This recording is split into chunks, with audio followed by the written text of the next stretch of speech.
Assalamualaikum warahmatullahi wabarakatuh. Di sini, kami dari kelompok 7 ingin mempresentasikan hasil diskusi kami mengenai jenis-jenis sistem informasi dalam mata kuliah Sistem Informasi Manajemen. Berikut anggota dari kelompok 7. Yang pertama saya sendiri, Yunisa Aristasari. Yang kedua ada Noni Nurrahmawati Setianingrum. Dan yang ketiga ada Zulaika Nurzada. Di dalam perkembangan teknologi sekarang ini, beberapa perusahaan telah menggunakan sistem informasi manajemen dalam menjalankan bisnisnya. Di dalam pengembangan sistem informasi, manajemen telah dibagi sesuai dengan kebutuhannya.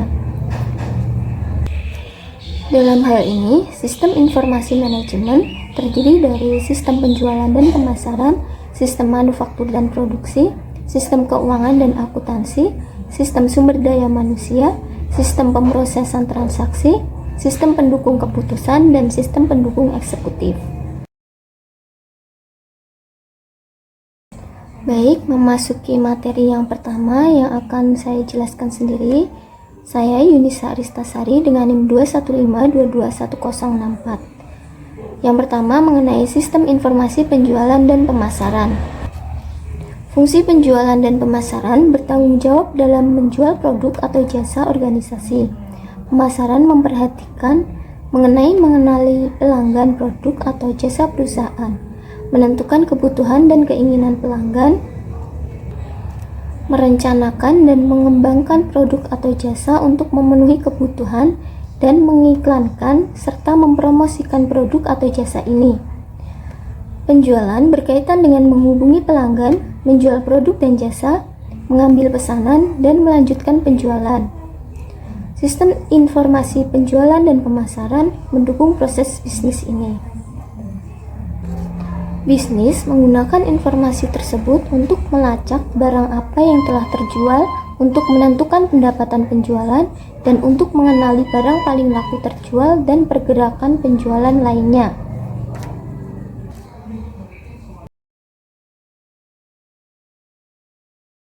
Baik, yang selanjutnya mengenai sistem informasi manufaktur dan produksi. Fungsi manufaktur dan produksi bertanggung jawab untuk benar-benar memproduksi barang dan jasa untuk perusahaan. Sistem manufaktur dan produksi berhubungan dengan kegiatan perencanaan, pengembangan, dan pemeliharaan fasilitas produksi, penetapan sasaran produksi, penggandaan, penyimpangan, dan ketersediaan produksi, serta penjadwalan peralatan, fasilitas, bahan baku, dan tenaga kerja yang dibutuhkan. Karena untuk membentuk produk akhir, sistem manufaktur dan produksi inilah yang mendukung aktivitas tersebut. Contoh dari sistem manufaktur dan produksi adalah sistem pengendalian mutu pada perusahaan yang digambarkan sesi interaktif organisasi. Sistem ini membantu mengenali sumber kerusakan pada mobil-mobil keluaran perusahaan menggunakan informasi dari sistem untuk meningkatkan proses produksinya, menghilangkan atau mengurangi kerusakan, meningkatkan kualitas kendaraan, biaya perbaikan, garansi, sekaligus meningkatkan kepuasan pelanggan. Untuk materi yang selanjutnya akan dijelaskan oleh rekan saya.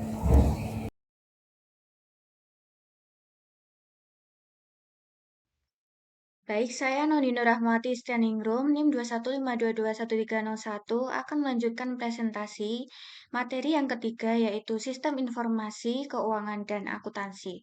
Sistem Informasi Akuntansi merupakan salah satu pengimplementasian dari Sistem Informasi Manajemen yang berhubungan dengan kegiatan akuntansi dan juga perhitungan dari sebuah perusahaan atau organisasi. Sistem informasi akuntansi sangat membantu para akuntan, terutama pada periode tutup buku di akhir tahun. Karena dengan adanya sistem informasi akuntansi, semua transaksi selama setahun akan tersimpan ke dalam sistem yang akan memudahkan akuntan dapat melakukan proses akuntansi menjadi lebih cepat, efisien, dan juga lebih optimal. Sedangkan sistem informasi keuangan sendiri merupakan suatu implementasi dari sebuah sistem informasi yang berisi segala data transaksi keuangan dari sebuah perusahaan yang nantinya bisa berintegrasi pula dengan sistem informasi akuntansi. Dengan adanya sistem informasi keuangan ini, maka setiap detail transaksi keuangan dari sebuah perusahaan atau organisasi tidak akan terlewat, sehingga sangat memudahkan setiap bagian perusahaan yang sistem informasinya terintegrasi dengan sistem informasi keuangan untuk melakukan analisis. Berikut ada beberapa fungsi dari sistem informasi keuangan dan akuntansi. Yang pertama, fungsi keuangan bertanggung jawab mengelola aset keuangan perusahaan seperti uang tunai, saham, obligasi, dan investasi lainnya untuk memaksimalkan pengembalian atas aset keuangan ini.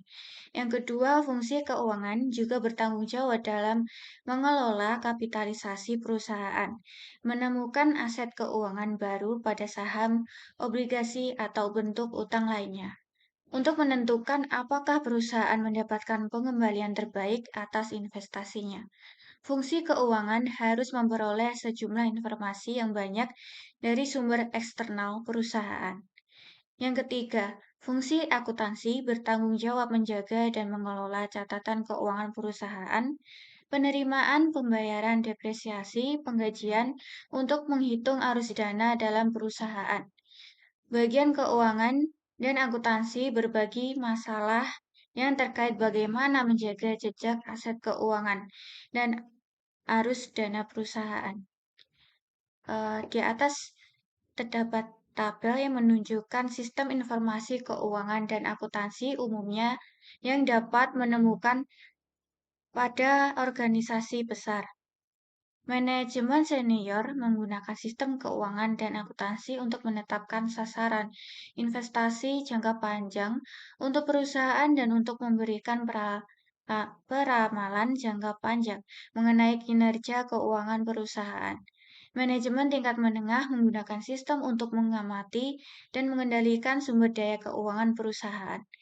Manajemen operasional menggunakan sistem keuangan dan akuntansi untuk melacak aliran dana pada perusahaan melalui transaksi seperti bukti pembayaran gaji, pembayaran kepada vendor, dan laporan ke sekuritas dan penerimaan. Yang keempat, yaitu sistem informasi sumber daya manusia.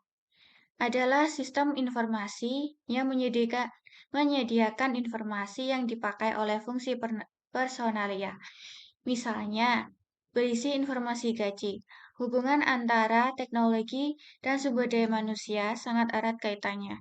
Dengan berkembangnya teknologi, maka akan mengefisiensikan tenaga manusia dalam proses operasi suatu perusahaan. Dalam hal ini harus ada sinkronasi antara tenaga kerja manusia dengan perkembangan teknologi supaya peran tenaga manusia tidak tergantikan oleh teknologi yang ada.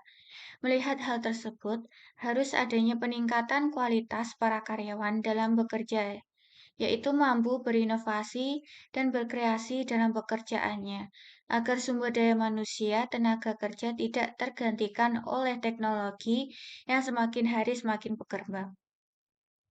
Aktivitas bisnis dalam suatu perusahaan digerakkan oleh tenaga kerja yang memiliki pemahaman terhadap pengolahan bisnis tersebut. Sumber daya manusia dalam hal ini tenaga kerja menjadi syarat utama dalam mengoperasikan perusahaan. Pengolahan sumber daya manusia yang tepat menjadi bagian yang sangat penting karena apabila proses perekrutan tenaga kerja dilakukan tidak tepat, maka di kemudian hari akan menjadi masalah tersendiri bagi perusahaan. Berikut ada beberapa fungsi dari sistem informasi SDM. Yang pertama, fungsi sumber daya manusia bertanggung jawab untuk menarik, mengembangkan, dan mempertahankan tenaga kerja perusahaan. Sistem informasi sumber daya manusia mendukung aktivitas seperti mengenali karyawan potensial, menjaga catatan lengkap mengenai karyawan yang ada, dan menciptakan program untuk mengembangkan bakat dan keahlian karyawan. Berikut di atas ada tabel yang mengilustrasikan sistem sumber daya umumnya untuk penjagaan catatan karyawan. Sistem ini menyimpan data dasar karyawan seperti nama karyawan, umur jenis kelamin, status pernikahan, alamat, latar belakang pendidikan, gaji, jabatan pekerjaan, tanggal dipekerjakan, dan tanggal pemutusan hubungan kerja. Sistem dapat membuat beragam laporan seperti daftar karyawan yang baru saja dipekerjakan, karyawan yang dipecat atau tidak masuk kerja, absen, karyawan yang digolongkan berdasarkan jenis pekerjaan atau tingkat pendidikan, atau evaluasi kinerja pekerjaan karyawan. Sistem tersebut umumnya dirancang untuk menyediakan data yang dapat memuaskan persyaratan pencatatan federal dan negara bagian untuk kesempatan bekerja yang setara. Sekian yang dapat saya sampaikan. Untuk selanjutnya akan dilanjutkan oleh rekan saya.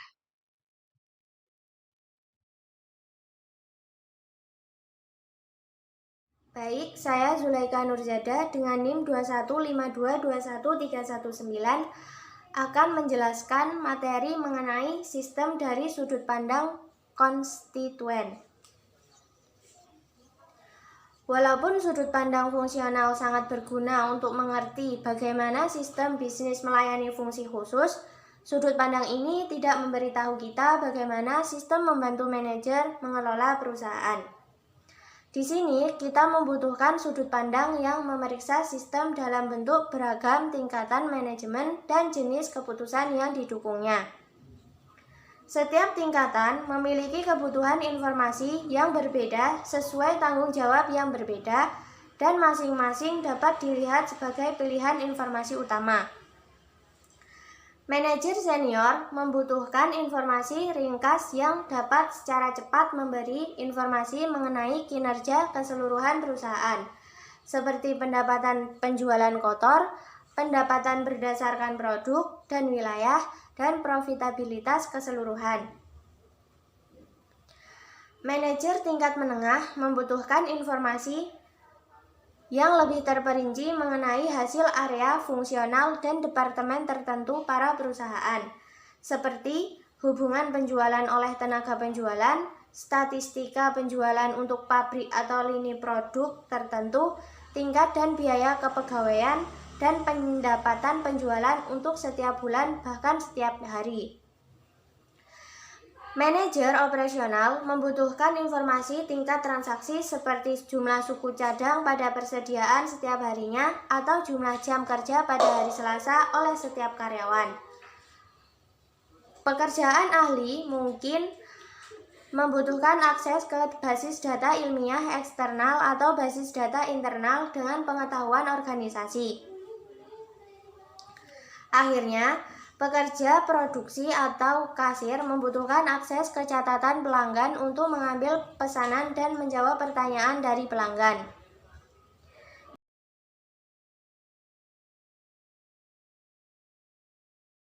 Yang selanjutnya yaitu materi dengan sistem pemrosesan transaksi. Manajer operasional membutuhkan sistem yang menyimpan catatan aktivitas dasar dari transaksi organisasi seperti penjualan, penerimaan, penyimpanan kas, penggajian, keputusan kredit, dan arus bahan baku di pabrik. Sistem pemrosesan transaksi menyediakan jenis informasi ini.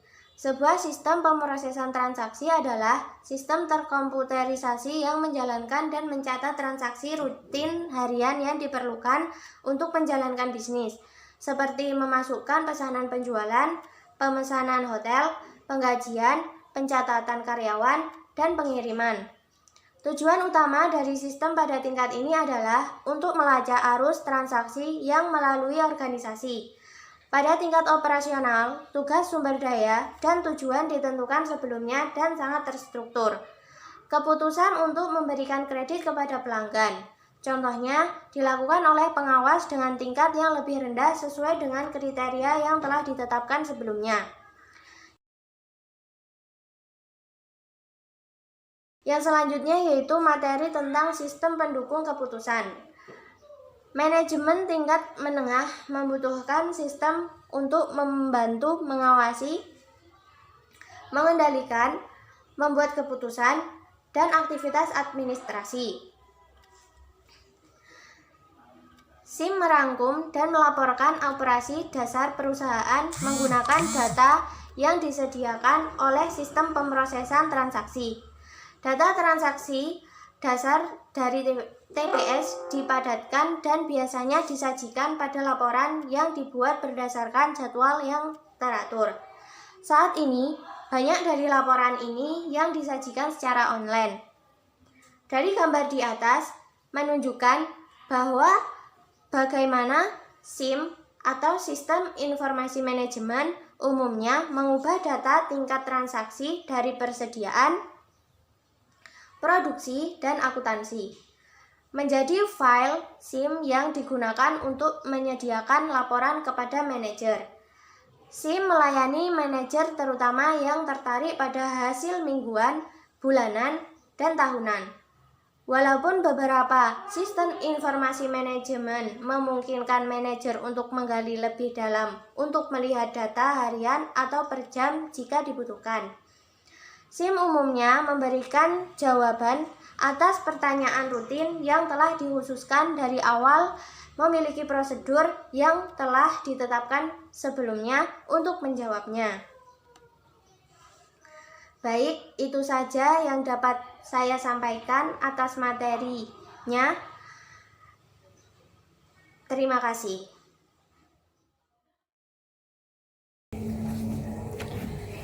Demikian presentasi dari kelompok kami.